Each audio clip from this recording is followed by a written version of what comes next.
Poses, 10-18. Pose number 1 is a chair pose.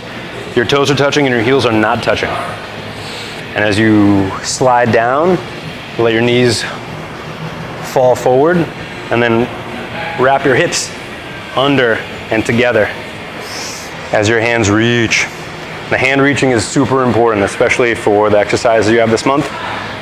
You want to send your pinkies away from your armpits, create that distance here.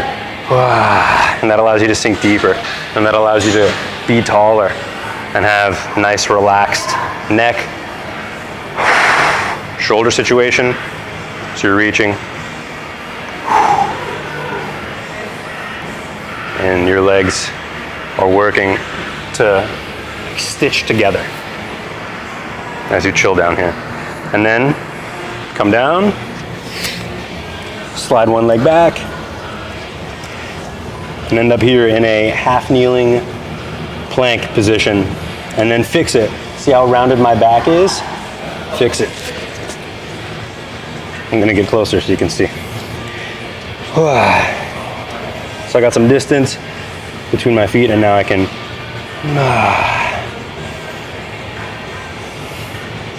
I'm gonna use the ground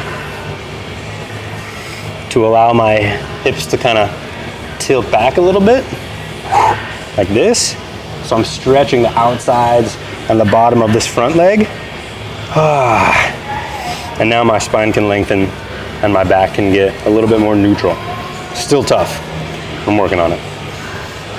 And then you do the same thing with the arms that you were just doing with the chair pose. So you rotate, make sure your elbows are facing forward. And you've got distance between your palms and your armpits. And that also gives you length through your spine. And then both legs go back, and that right side elbow comes up. Now, when you lift up, you don't want to kick your hips towards the lifting side, because then you're not doing anything, that's cheating. So, I'll show you from this side.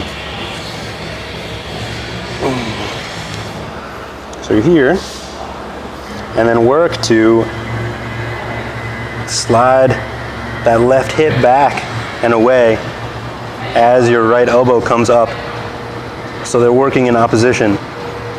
And now you get some real stretch through your spiral lines, your lateral lines, and your hips are working. Notice the difference again. So if I do this, see what my hips do? Cheating the move completely. But if I own it and I pull this sucker back, opposite as this moves up, completely different. And I'm rooting into the ground with my planted hand. Move number 4. Shift back to the original orientation here. I'm gonna pop up into a 3-legged dog. Same thing with the arms that we've been talking about. So instead of being like this, actually I lied, I'm gonna be in this orientation. So instead of being like this, I'm gonna use weight in my thumbs and forefingers. I'm gonna wrap this back on both sides. Push it back. Get those armpits to slide back away from your pinkies. And now I can get much higher in my downward dog. And when I turn it into a 3-legged dog, the extension comes much more easily because I'm using my arms to create stability. So I'm holding the 3-legged dog. I'm working really hard with my arms. And I'm using the inner thighs of both legs to give me symmetry through my hips. And then finally, I'm gonna bring it in and dip the back heel down, come to a floating half kneeling,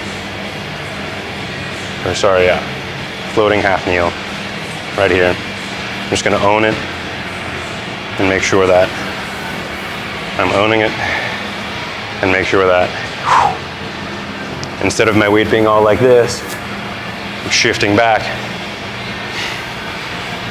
And I'm starting to strengthen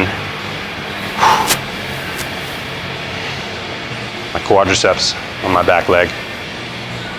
Hold for 30 seconds. And then switch sides.